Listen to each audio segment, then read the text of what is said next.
Hello, people of the future. I'm gonna be honest with you right off the bat. I am terrified to make this video. This is a video I've wanted to film for years. It's also a video I've put off for years. And it's about me, basically. And my experiences with having Asperger syndrome. I know there's a new name for it. I don't really pay attention to what they're calling it nowadays. I'm gonna kind of have different segments in this video, and it's kind of gonna be like why I haven't talked about it before now, my experience getting diagnosed, and then like what it all kind of means for me now and throughout the years, I guess. Very anxious. So this isn't something I talk about at all. And it's not because I think people, well, it's okay, I'm sorry. Let me say it this way. I was bullied a lot as a kid. I was bullied a lot. For me, bullying started in preschool, and it didn't really end until high school. There were a few years where I thought it had all ended, and I look back on it, and I was a very oblivious child. I was a very naive child. My whole class would call me goody two-shoes, and mom told me that was a good thing, and I believed her. And so I would very proudly be like, yes, I am goody two-shoes, and I just didn't understand that they were trying to make fun of me. And I was diagnosed in third grade. Third grade is typically a hard year for most people. It was a very hard year for me. I had just transferred schools in the middle of the year because I was getting bullied and a bunch of other reasons. And I was transitioning from a Catholic school to a Lutheran school. And, I didn't really know how to make friends. I was a very nervous, anxious child, and a lot of big changes were happening. My mom had just gotten married to my stepdad. A lot of big life changes were happening when I got diagnosed, and I was terrified because I'd been being bullied at that point since preschool. And third grade for me, I was diagnosed in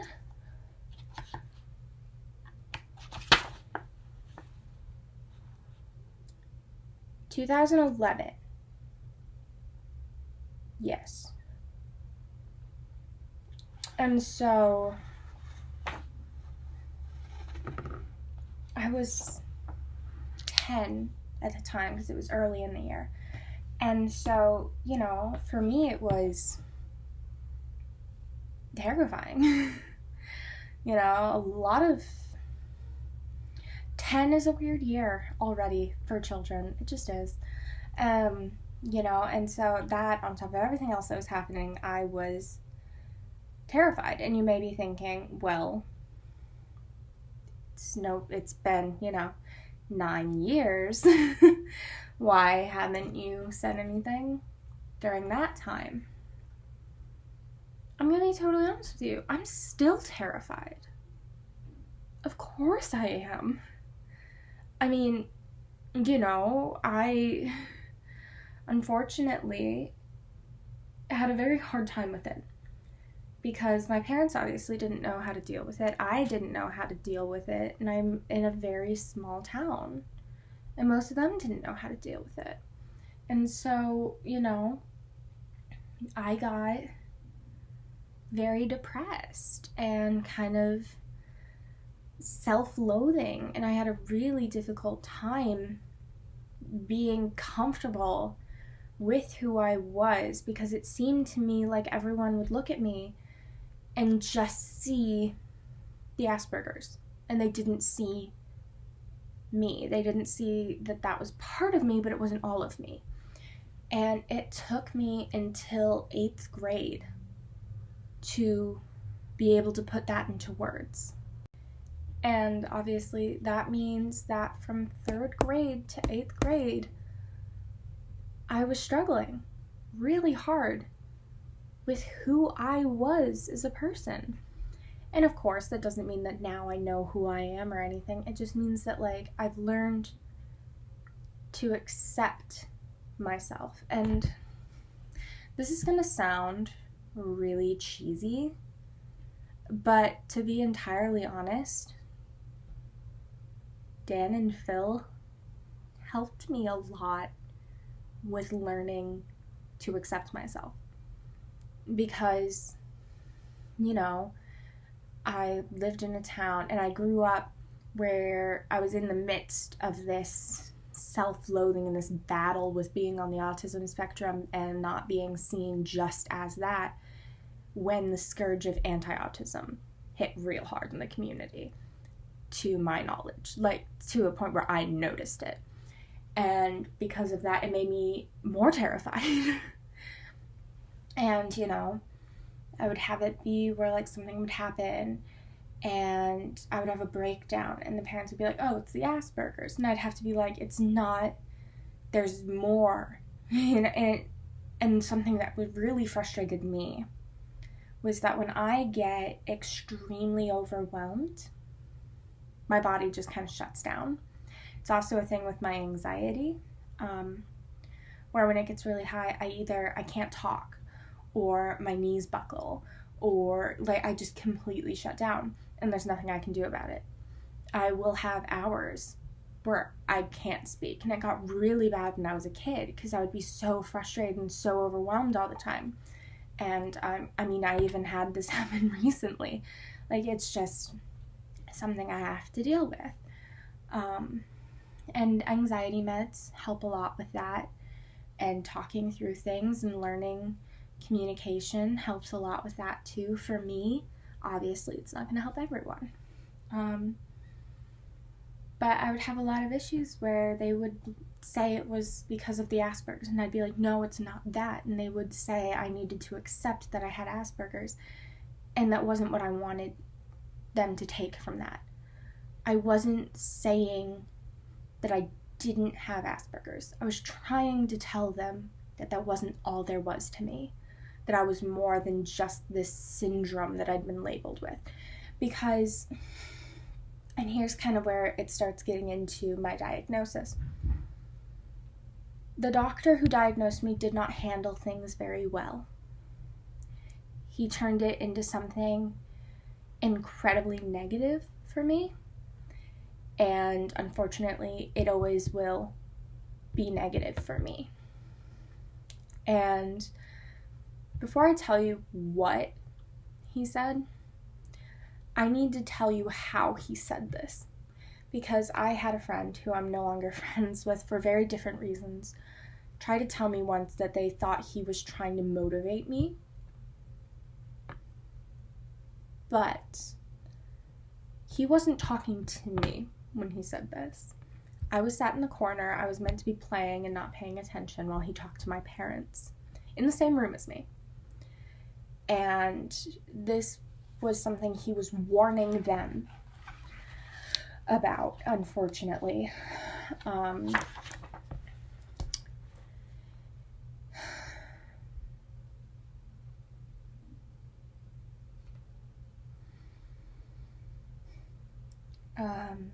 Sorry, I really just don't want,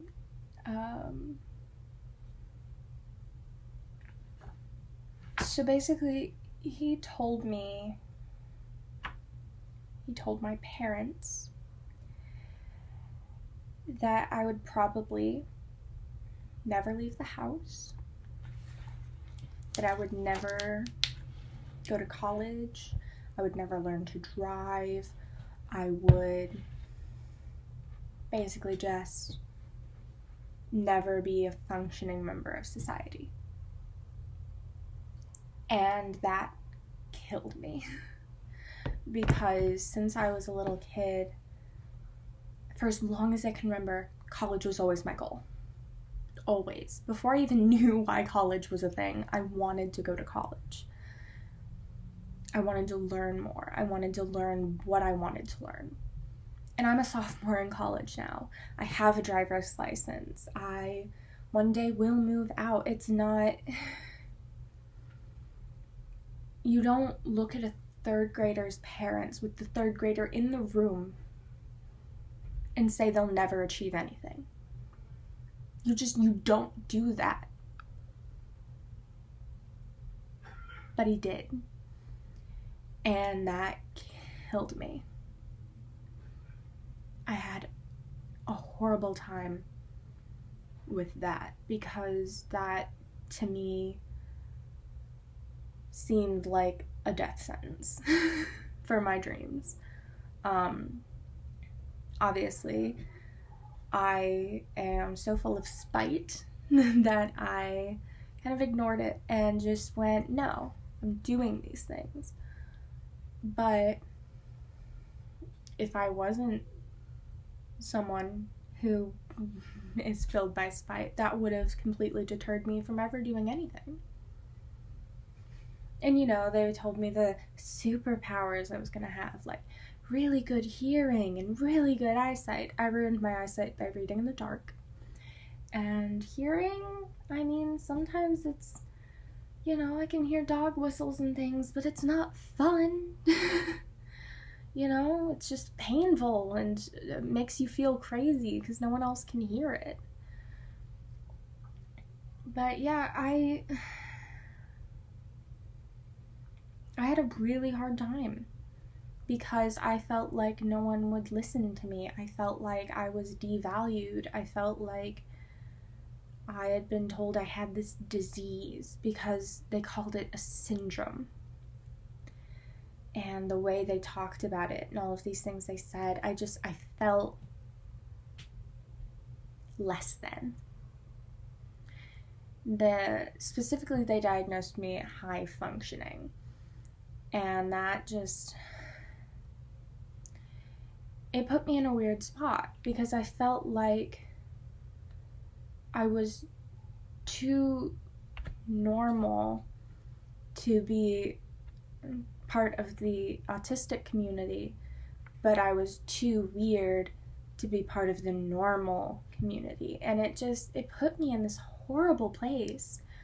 And I'm really lucky to have support systems and family and friends who love me. But yeah, and it's just, it's not something that I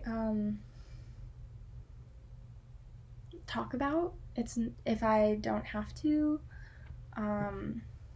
because there's just so much fear linked to it for me.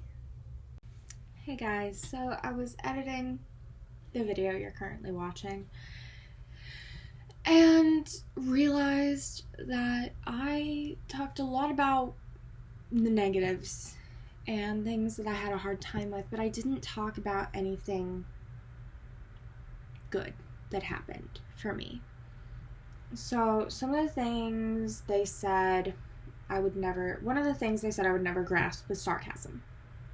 Clearly they totally got that one right. They told me I would never be able to tell jokes. They said that lying would be difficult. They said a lot of things. Lying? I can't really lie. I don't like lying. But that's also a moral thing for me. I feel like morally it's just so wrong. I just can't do it. Sarcasm. I taught myself. I live in a very sarcastic family. And so I observed them and I studied them and I learned how to use sarcasm, and now I can unintentionally use sarcasm, which, benefit. And I can tell jokes. I may not be very good at coming up with knock-knock jokes, but I have jokes. And it's just, there were positive things, and I didn't let it limit me. And I don't want you to let people limit you. That's kind of what I want to get across, really, is that whoever you are, whatever you're dealing with, I don't want you to let you limit yourself. Because yes, these people told me this. And yes, I could have limited it and blamed it on them, saying that that would never happen, or blame it on the Asperger's. But I was in control of what I chose to do. And I didn't let me limit myself by saying it was impossible. And I don't want you to limit yourself. And I understand that there are some things that you literally can't break through. And I get that.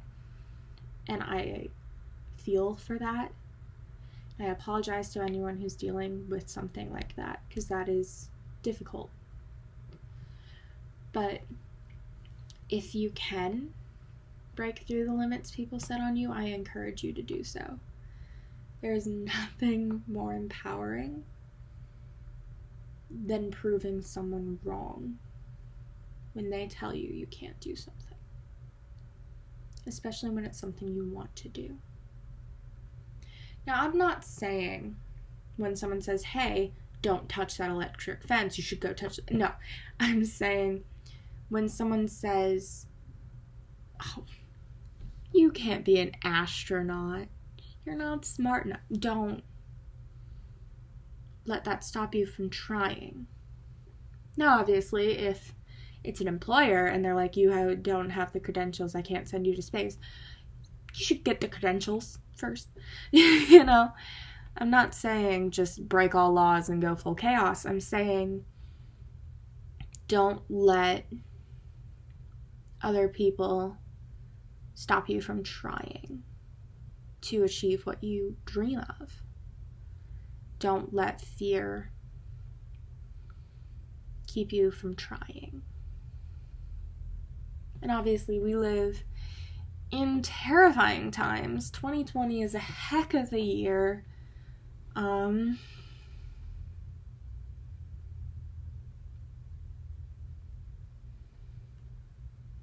But yeah, I want something positive to come out of all of the negative I went through. And a lot of it was me being afraid, or me having issues with myself. And I had to work through that, and somehow I did that. I would recommend a therapist for all of you, because I did it by myself, and that was horrible and hard, and took me like 6 years.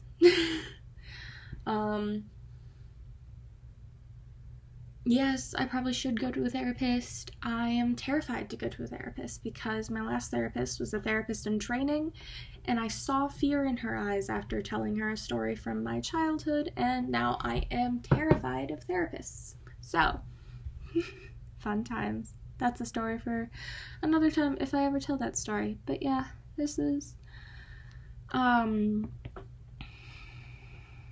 anyone doubts that this is something I've actually had to deal with, because I know I pass as a normal person. People put a lot of work into that. I'm going to put in a clip here of a video from back when I first started the channel. And in that video, I'm showing you the first passage in a notebook. And that notebook, the first passage is when I talk about my diagnosis. And I wanted to show you the passage because it was my first time ever writing with a quill. But, you see me in the video be terrified that you've read it. And so I'll put that clip in here. Ship though. First time with a quill. Not right like that. In a car. A car with a quill. First time writing in a quill. Not right like that.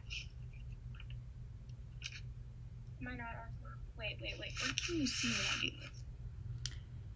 And then, goodbye, my time travelers. Be safe out there.